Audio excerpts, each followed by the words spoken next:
Bueno, para los que no lo conocen, la idea es un poquito presentar primero a Plagarza, el profe Hernán García, conocido en el mundo de la escalada y de la montaña como La Garza, profe de educación física, estudió en el INEF de San Fernando antes de que sea universidad, y antes de que le ocupen, de que el municipio de San Fernando le saque la tierra que da en el río, Siberia. Sí. En el 2000 estamos con ese comenzó problema. a trabajar en campus como profe de escuelita y concursos, y después pegó un salto importante en cuanto a la formación como monitor, como instructor y como ahora docentes de instructores y de monitores, con todo lo que tiene que ver la EVA, la FASA y la formación para el ambiente de la escalada deportiva. Bueno, me contacté con él hace un tiempo por un libro que está en cocina, en producción, para que nos cuente un poco su experiencia como entrenador, como coach desde hace más de 10 años, y ver sobre todo cómo trabajaba la cuestión mental y emocional. Bueno, y a partir de ahí pusimos en marcha esta máquina y este ciclo de charlas. Garza, te dejo a vos todo para que lo presentes a Luis. Bueno, disculpas a los que entraron y tuvieron que esperar un poquito. Cosas que pasan, estamos acostumbrando a la tecnología y demás, ahí puede haber algún que otro pife, así que disculpas. Y bueno, me toca presentar, esta es la tercera charla, la primera estuvimos Nacho y yo, la segunda la invitamos a Carlos, que está por ahí, un gran referente mío, profe de campamentos, y hoy le toca a Luis. Luis Borgo es el único de las charlas que va a haber que no es profe, ¿sí? Es el único que no es profe, pero después vamos a ir ahondando ahí. Dije de invitarlo a Luis porque, bueno, primero creo que tiene cosas para contar, y después porque también hay un momento de mi vida donde yo me cruzo con Luis, y bueno, en estos cruces, en estos encuentros, como hablamos también con Nacho varias veces, suceden muchas cosas, y así como conté lo que fue mi primera experiencia de montaña, que lo tuve a Carlitos, a Carlos González como el primer referente, con Luis se me abrió otra ventana grande, ¿no? En cuanto a lo que es formación, lo que es montaña, y bueno, eso que me pasó a mí tranquilamente le puede pasar a muchos de los que están ahí escuchando y son más jóvenes, y bueno, por eso me parece interesante lo que nos puede aportar Luis. Luis es, en la ficha dice biólogo, ¿no? Que nos va a contar. Es biólogo, es guía AGM, y actualmente, bueno, es director de la empresa Hielo Azul Aventura, junto con su socio, amigo también, Pablo Gómez Rojas. Y bueno, y además de tener esa empresa hace, corregime Luis, 25 más. ¿Cuántos 27, años? pero 27 años. Prescribe. Después de tanto tiempo prescribe. Claro. Además de eso, bueno, actualmente también es docente en el ICABA, que es uno de los institutos de formadores de guías de Buenos Aires, ¿no? Y bueno, y actualmente también yo trabajo con él y lo acompaño en las salidas del ICABA. Así que bueno, darte la bienvenida, Luis, y agradecerte que te sumaste a este ciclo de charlas. Bueno, hola, buenas tardes ahí a todos los que estén del otro lado, y gracias a vos, Ernie, por confiar en que tenga algo para poder aportar y para decir, y obviamente también a Ignacio. Así que bueno, trataremos de hacer una charla amena, divertida, contando cosas y aportando lo que sirva para que los profes también tengan una salida distinta a un patio diferente como es la montaña. Así que encarémosle directamente. Bueno, le damos con todo. Para arrancar, siempre al invitado le preguntamos un poco, hacelo breve, Luis, el tema de los inicios, ¿no?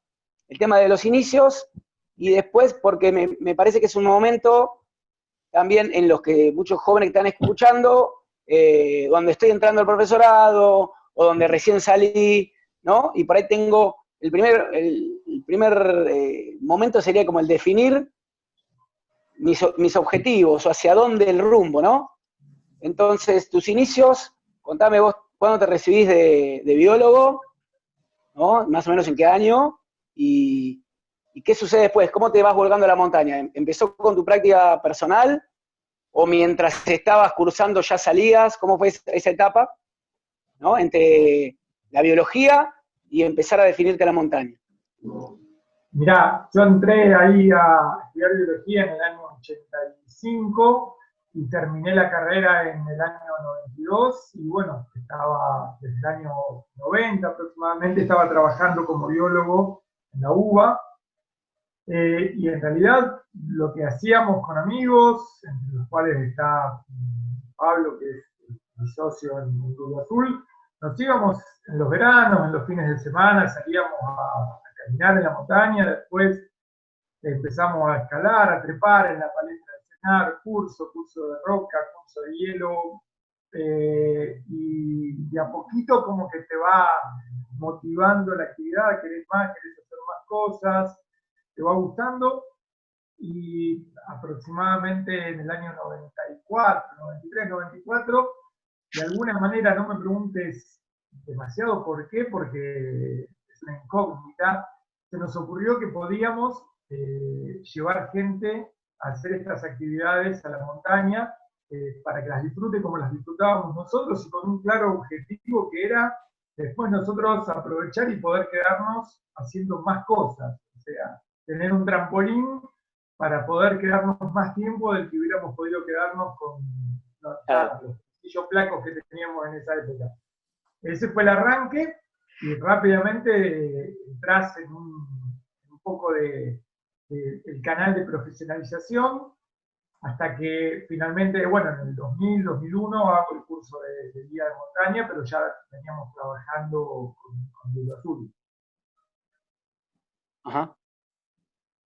Y bueno, en este cambio de perfil profesional, digo, uno te metiste a estudiar biología, a pesar de lo que representa ser biólogo en el sentido común, que te hacen preguntas de tipo veterinario, como si vos supieses el sistema de salud, de todo el bichaje dando vuelta. Es una carrera que tiene bastante formación teórica y muy densa. ¿Cómo reorientaste tu perfil y qué obstáculo más grande te encontraste en ese momento de decir, pará, estudié todo esto y ahora estoy pensando, metiéndole ficha a otra cosa? ¿Qué movimiento tuviste que hacer interno?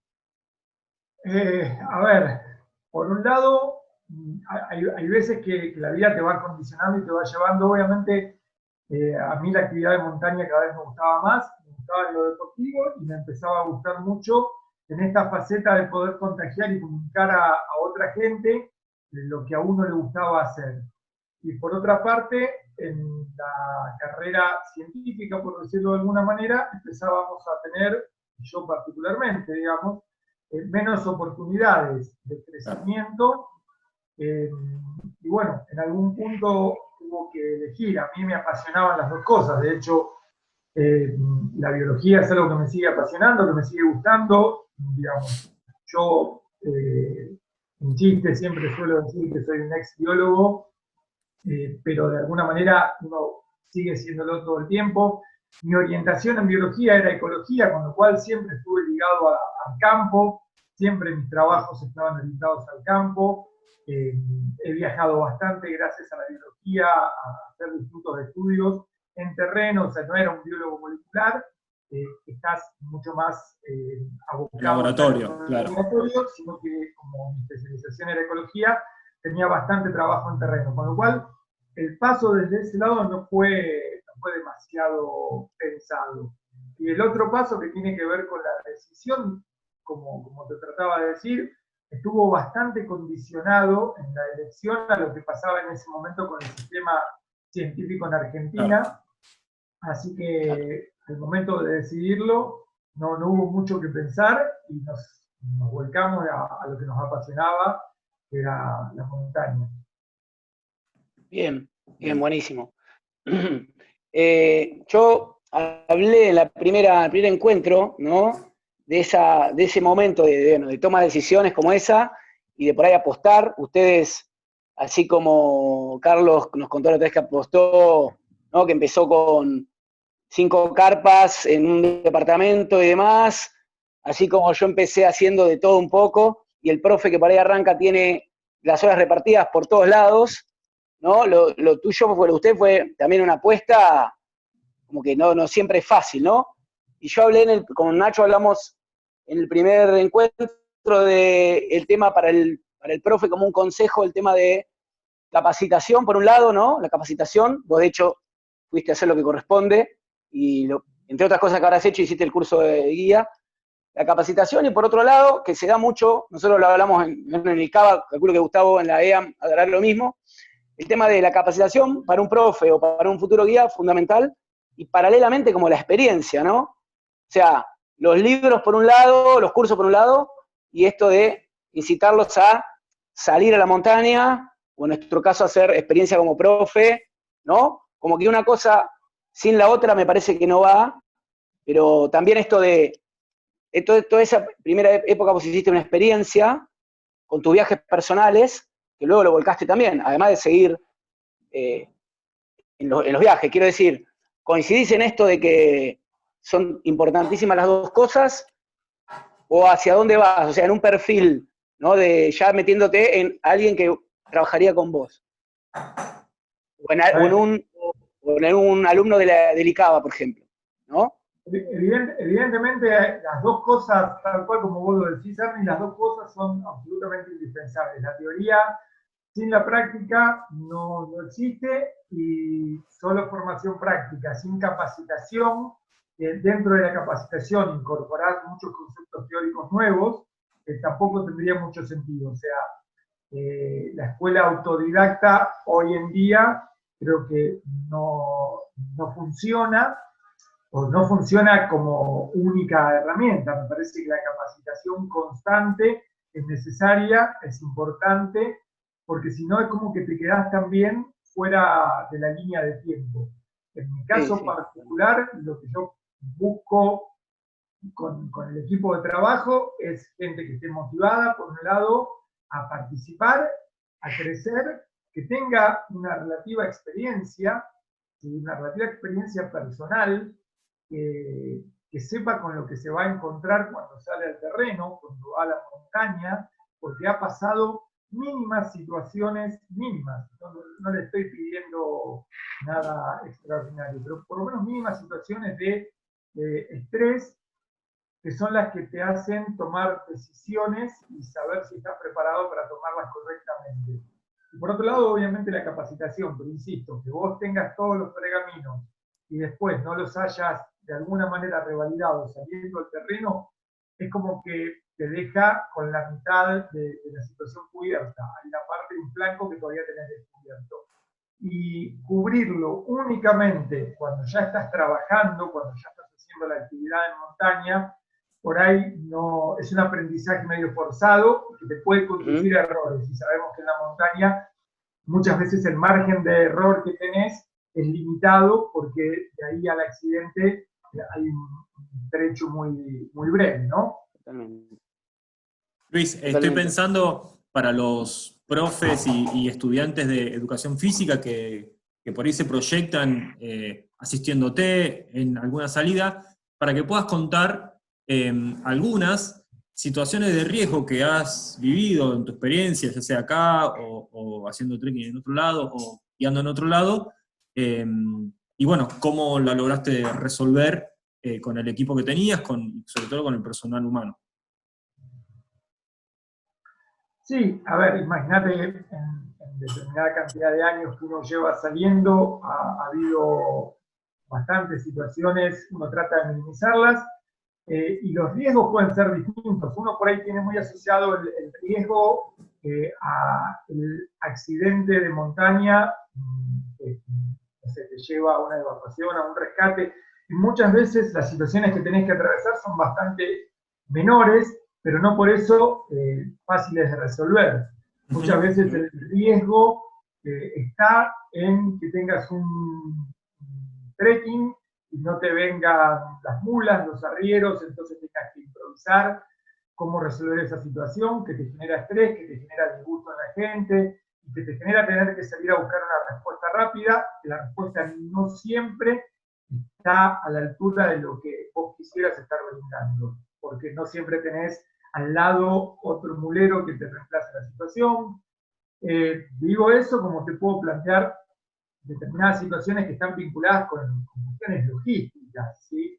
Después, sí, las otras situaciones más comunes, entre comillas, como tener que lidiar con gente que en determinada situación no quiere entender que tiene que bajar de un intento de cumbre porque no le da el físico, o porque no da el clima, o porque las horas de luz no son las suficientes, y se genera esta situación de yo estoy preparado, y en ese yo estoy preparado es yo corrí, yo invertí tiempo, yo invertí plata, yo cliente, ¿no? Vos tendrías que poder resolverme todo esto. Y la realidad es que uno lo que tiene que resolver siempre que la persona llegue al punto de partida en las mismas condiciones en las que arrancó. ¿Sí? Ese es nuestro objetivo como líderes en una salida, y es la mejor manera de poder gestionar el riesgo. Hacer que la gente termine su salida intactos como cuando arrancó, cansados físicamente, nada, pero por lo pronto que no haya, digamos, ningún riesgo objetivo, ningún peligro que hayan tenido que transcurrir o que afrontar, los haya llevado más allá del límite propio. Bien. Y, perdón, una que suma esto. Siempre, como profesionales, tenemos que tener en claro que está debajo de los... Perdón, te perdí, Nacho. No, porque justo medio como que se te entrecortó. Decías, a ver si escuché bien, que están siempre bajo tu responsabilidad, ¿verdad? Exactamente. Permitime aclarar esto, porque es algo que siempre hablamos con los chicos del instituto y que tratamos de transmitirles tanto en la parte de formación teórica como en las salidas, que es que es muy fácil a veces convencer al que quiere ser guiado cuando vos estás charlando mano a mano en la previa y racionalmente de qué es lo que vos vas a poner como prioridad. Cuando estás sentado tomando un mate, tomando un café, charlando, y te decís, mira, yo voy a cuidar de tu seguridad y tu seguridad es terminar la salida en el punto donde la iniciaste, la persona probablemente lo entienda sin ningún tipo de dificultad. El tema es llevarle esa transmisión y que lo entienda en el momento en donde el tipo siente que esto invirtió tiempo, esfuerzo, dinero, formación, lo que sea, y vos le tenés que decir para abajo porque las condiciones no están. Perfecto. Bien. Y ahí, ¿qué tipo de acompañante, me refiero al perfil, qué características querés vos que tenga el profe que está al lado tuyo? O sea, yo quiero contar con un profe que tenga estas características. Mirá, a ver, para nosotros, y creo que en general, el mundo de la montaña tiene en general guías de montaña, ahí voy a lo de los profes, guías de montaña que tienen muy buena formación técnica, pero que en general solemos tener algún tipo de deficiencia comunicacional, ¿sí? No somos tan buenos comunicando, y entonces muchas veces el tener como asistente a un profe de educación física que tiene una capacidad de pararse adelante de un grupo, manejarlo, resolver situaciones desde distintos ángulos, ¿sí? Desde la diversión, desde la seriedad, desde distintos enfoques, hace que esa función de coordinar las actividades, de hacer de asistente, de guía de montaña o de ayudante, o en muchos casos aún también siendo ellos mismos guía de montaña, los profes, es alucinante, digamos. La verdad que es una herramienta única. El perfil que uno busca es el del profe que no se esconde, el del profe que se anima a pararse adelante del grupo, a charlar, a convencer, a ponerle gestión y buen humor a lo que tiene para decir y para ofrecer, ¿sí? Bien, me meto un... Perdón. Sí, Ernie. Sí, no, termina, Luis. Iba a decir, independientemente de la formación profesional, digo, a ver, aspiro a que un profe de educación física se pueda cargar una mochila y caminar 7, 8, 9 o 10 horas por día en caso de que sea necesario. Doy por descontado eso Ahora, no quiero un gimnasta, no quiero un atleta, no quiero el récord de los 100 metros llanos. Lo que quiero es una persona que tenga capacidad de comunicar, que lo comunique en esa capacidad, que lo comunique con buena onda, con capacidad de llegar al grupo, ¿sí? De liderar y de mostrar sus decisiones o la toma de sus decisiones de manera amigable. Bien. Perfecto. Perfecto. ¿Tenemos tiempo, Nacho? Sí, para una más y reiniciamos el ID con la contraseña. Bueno, me hiciste acordar, Luis.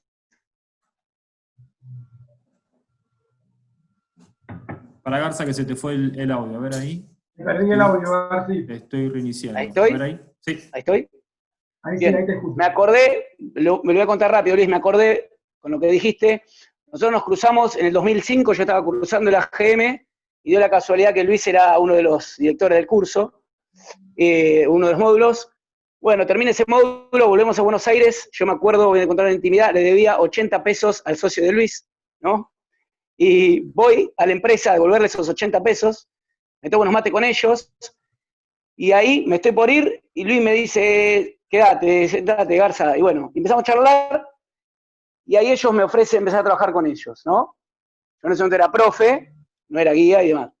Entonces, ahí me acordé de una frase de Carlos González, que cuando empezamos, los grupos de estudio nos decía, nunca sabés quién te está viendo, ¿no? O sea, vos para ahí estás haciendo un Family Day, un día de familia, y está el gerente de Latinoamérica de Coca-Cola, ¿no? Y terminó y te llama. O sea, más allá de la ética profesional de laburar siempre dando lo máximo, nunca sé quién te está viendo.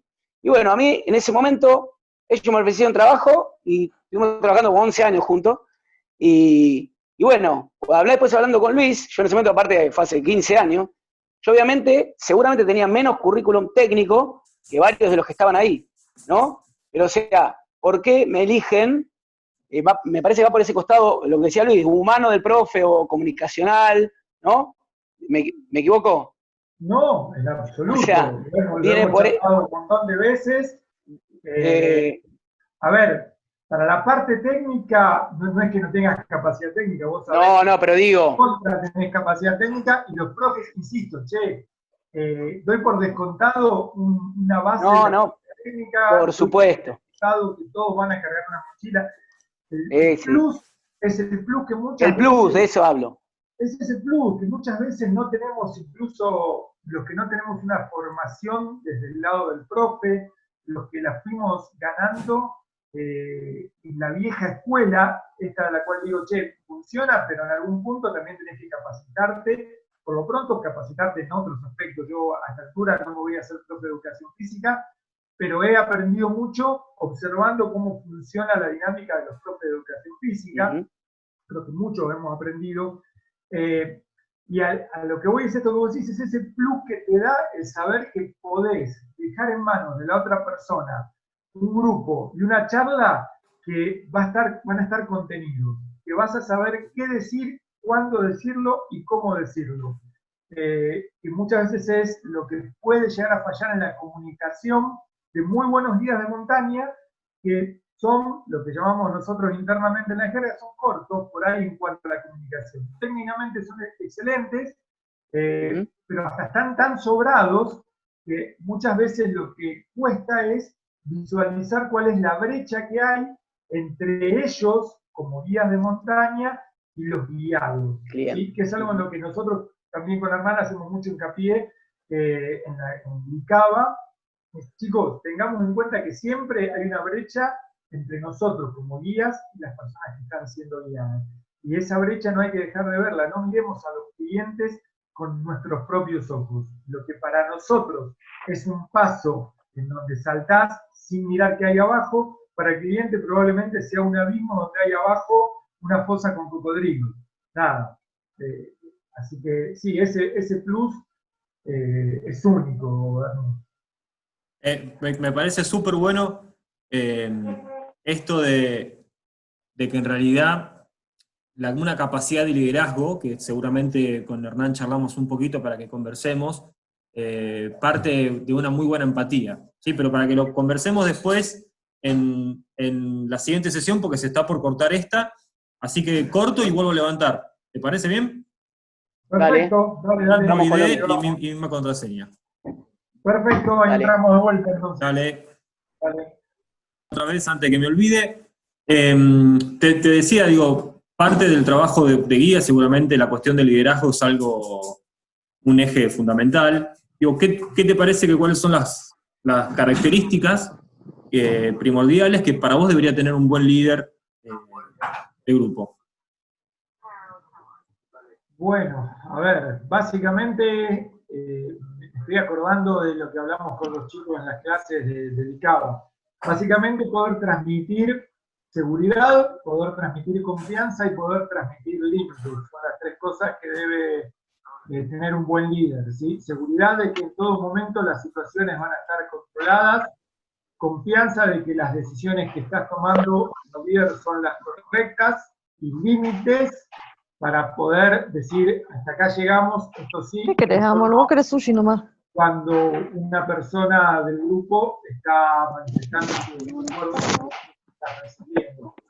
Y lo segundo, más allá de este grupo de cuestiones, Hay un audio ahí. debe tener un buen líder, es saber comunicar lo que decide. No sirve de nada tomar buenas decisiones si a la hora de comunicarlas no tenés buena capacidad de pararte adelante de un grupo o de saber separar a quien le tenés que comunicar o que tengas que comunicar individualmente y hacerle llegar la decisión. O sea, no solo tomar buenas decisiones, sino comunicarlas. Una muy buena decisión mal comunicada o no comunicada también puede inducir al error o puede inducir a la no comprensión, y a partir de la no comprensión que las personas que tienen que acatar o seguir lo que vos estás proponiendo hagan cosas diferentes.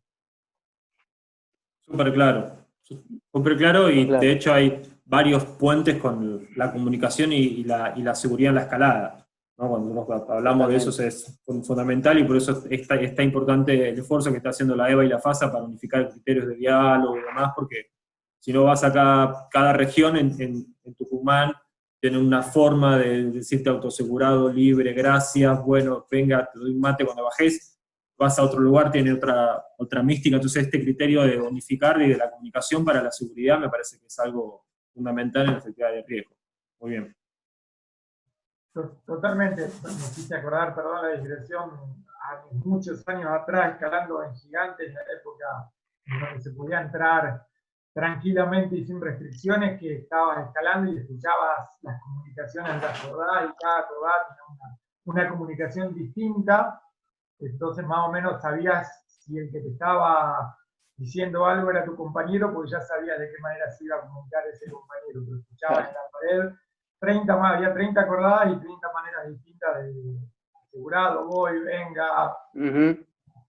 Así que está bueno unificar criterios de seguridad. Sí, totalmente. Totalmente. Luis, otra cosa que te iba a preguntar, haciendo el paralelismo también entre la escalada ahora y la guiada, ¿no? El tema, nosotros hablamos mucho de lo mental con Nacho últimamente, y con el café de los lunes de los profes, el tema de cómo manejar la frustración, ¿no? La frustración ante algo que puede ser para algunos algo liviano, como, bueno, por ejemplo, en mi caso, no pude encadenar esta vía, o no pude hacer este boulder, y para alguien puede ser algo liviano y para alguien ser algo recontra frustrante, ¿no? Uno que se lo toma como un proyecto y alguien que se lo toma como realmente un fracaso, ¿no? Que de hecho replantearse seguir escalando o no.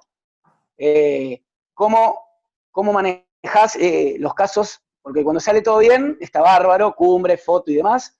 Los casos estos de qué pasa cuando tengo que decirle, tiene que ver con el manejo de grupo, el liderazgo, ¿no? Pero ¿qué pasa con esto de cómo plantarse o qué sucede de lo mental cuando es, bueno, hasta acá, ¿no? Qué importante que es ese momento y qué importante es saber tomar esa decisión. ¿Qué pensás vos en tu experiencia? Mirá, justo empezaste a comentar y me acordaba lo que habías hace poquito posteado de esta chica que había estado 7 años con un proyecto de escalada. 6 años. 6, 7, no, ya. Sí, un montón. Nada, sí. Impensable. 7 años. Impensable, sí. Pero a lo que voy, sin llevarlo a ese extremo, como vos comentabas, muchos comentaban, esto de frustrarnos, que a mí como escalador de escasos recursos que soy, me frustra hacer un bloque y que no me salga y decir, ¿qué me pasa si en otras actividades estoy transmitiendo el mensaje diferente, que no hay que frustrarse y vas a tener otras oportunidades? Bueno, básicamente, para mí, en cuanto a lo que son actividades de montaña que están vinculadas a una cumbre, que son las que pueden producir mayor frustración, el camino va por, a ver, por un lado está este tema que puede resultar bastante trillado y es la montaña va a seguir estando ahí, pero no porque sea trillado va a dejar de ser cierto. La montaña no se va a ir, la montaña va a seguir estando. Lo que uno tiene que tratar de entender, y para entenderlo lo tenés que haber visualizado antes, en esta búsqueda de información que vos tenés que tener de las personas a las que estás conduciendo o llevando a la montaña, es qué lo puede frustrar o qué hay detrás de la posible frustración por no llegar a la cumbre. La frustración es por un ego demasiado alto, la frustración es porque hay pocos recursos económicos detrás de la persona, entonces siente que esa es su única oportunidad en el año de haber hecho su vida. Su frustración es porque es competitivo y tiene amigos que han hecho esa cumbre y él quiere mostrar que la puede hacer. Digo, hay una cantidad de factores, o no, simplemente porque a nivel emotivo logra satisfacción y se autovalora o se percibe mejor logrando ciertos objetivos y no tolera la frustración de no lograrlo.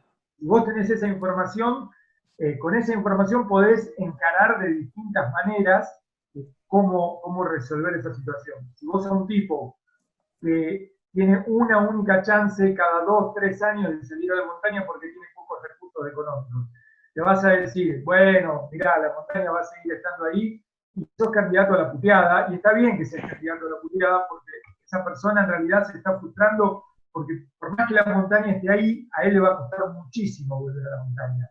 Ahora, si el tema es por una cuestión de ego, por una cuestión de frustración, la montaña va a seguir estando ahí, probablemente la conducción que vos tengas que hacer a esa persona es hacerle notar por qué no pudo llegar, si es por un problema físico, si es por un problema meteorológico, si es por un problema de tiempos de marcha, a dónde tiene que mejorar. Y obviamente tenés que poder encontrar el momento para comunicárselo. Lo primero es convencerlo de que en ese momento la única opción es estar en otro lado distinto a donde él está o vos estás con él. Estás cerca de la cumbre, estás caminando hacia la cumbre, pero no podés llegar. No tenemos que estar más allá, tenemos que volver.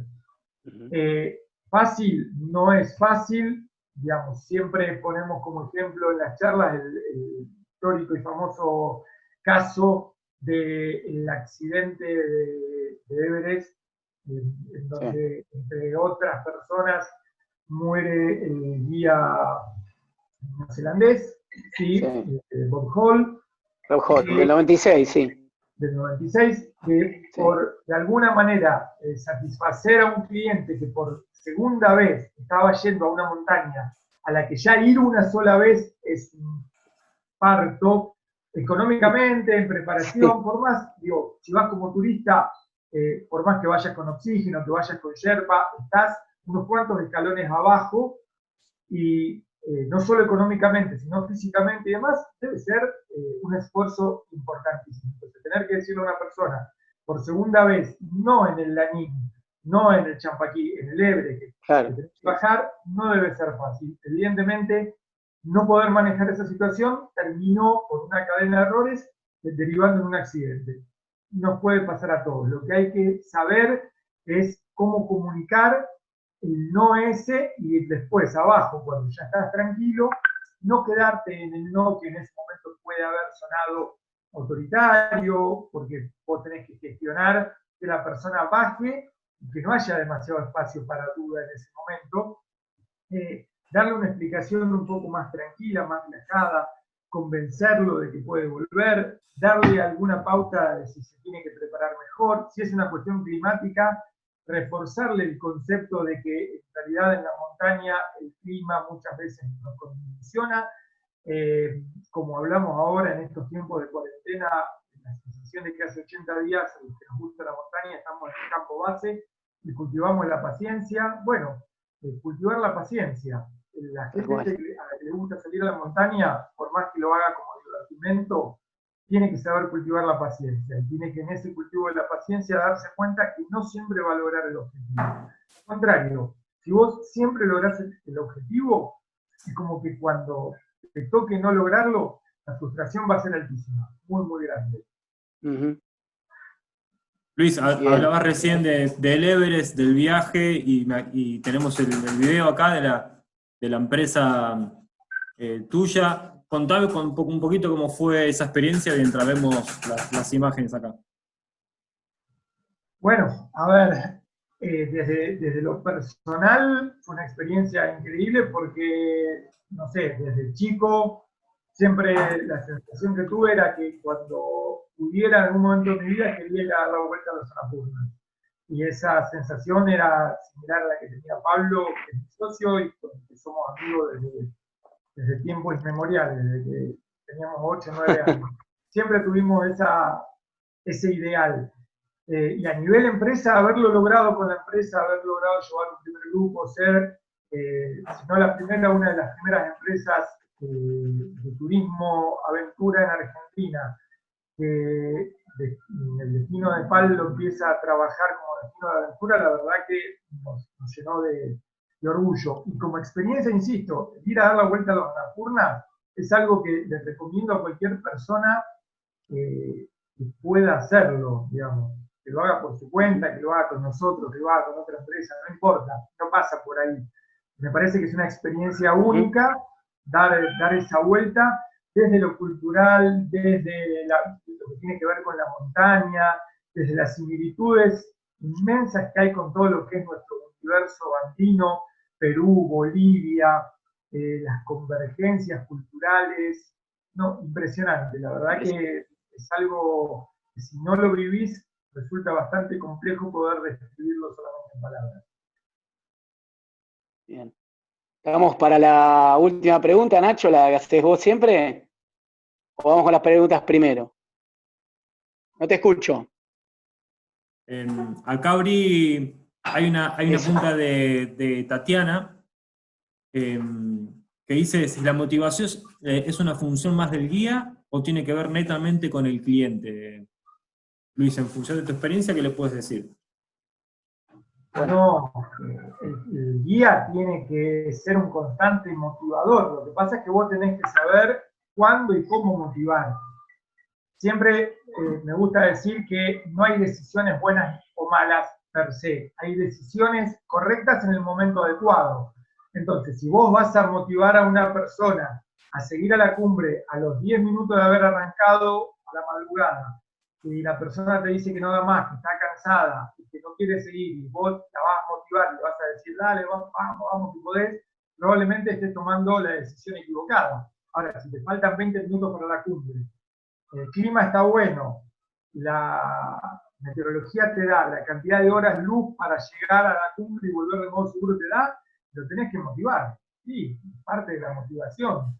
Por eso digo, no es lo mismo motivar a que siga, a que cuando estás arrancando, a que siga cuando te falta tiempo para llegar.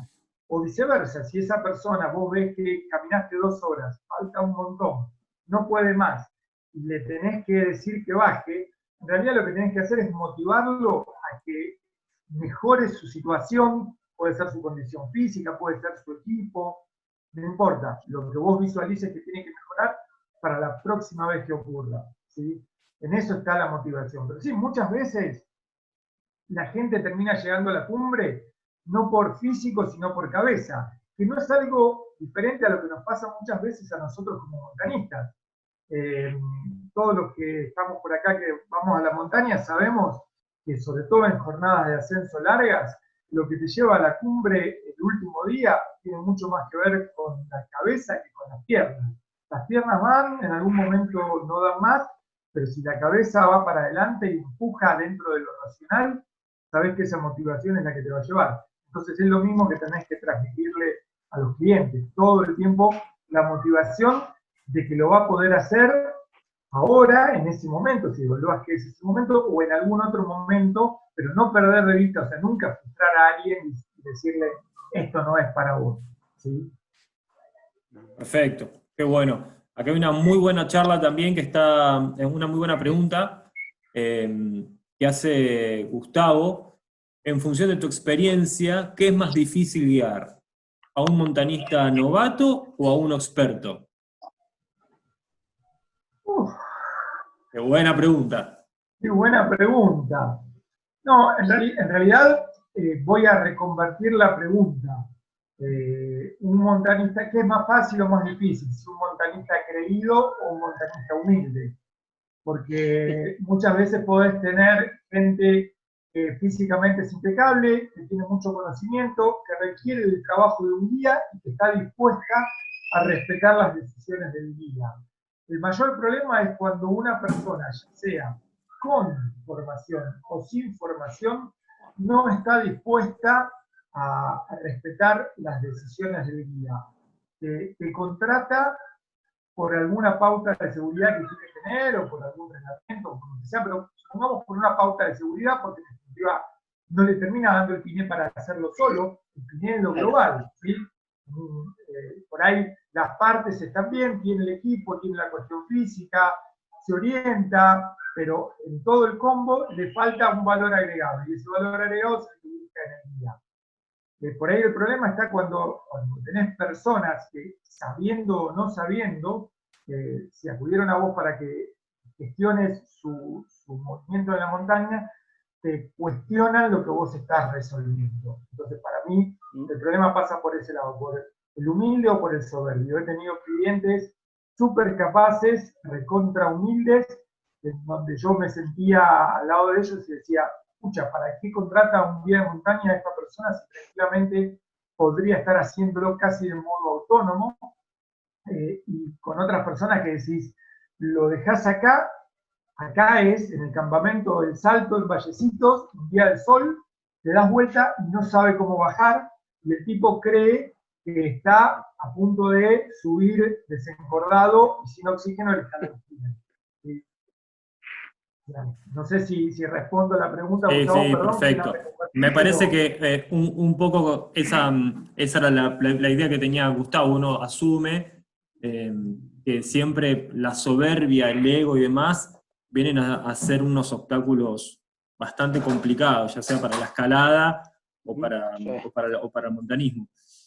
Hacemos una pregunta, sí, ahí dice Gustavo que estaba de acuerdo con esta reconversión. Siempre hacemos una pregunta para cerrar. ¿Querés hacerla vos, Garza? No, por favor, ¿No? es la Bueno. pregunta Nacho Melano.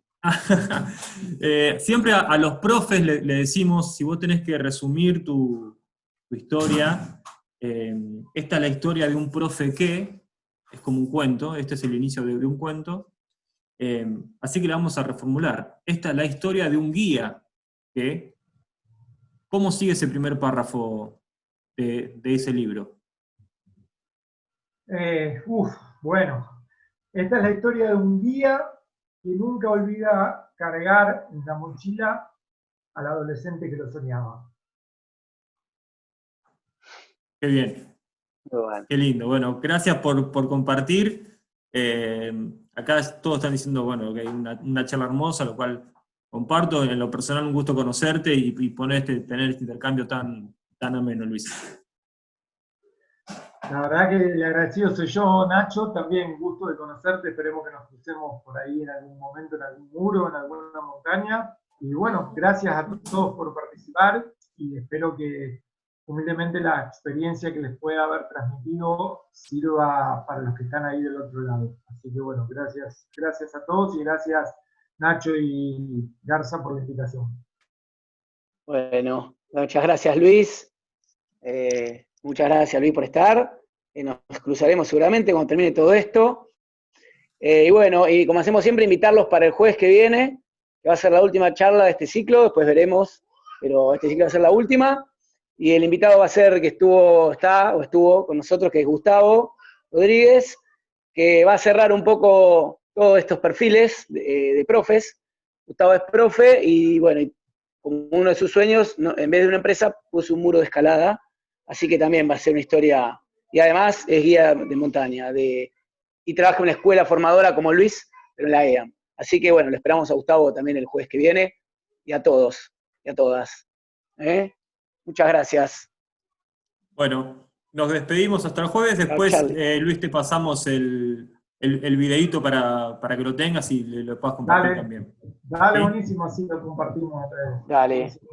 Bueno, gracias a todos por estar. Lechu, ¿qué haces, Lechu? Gracias. Chao, Charlie. Chao, Chao, Sole. Charlie, chao a todos los que andan por ahí, Ari, chao, gente. Cuídense, que anden bien. Quique, Monstruo. Chao, querido. Dale. Chao, Pablo. A ver Chao, cuándo chao, nos cruzamos gente. por Nos Bari. vemos.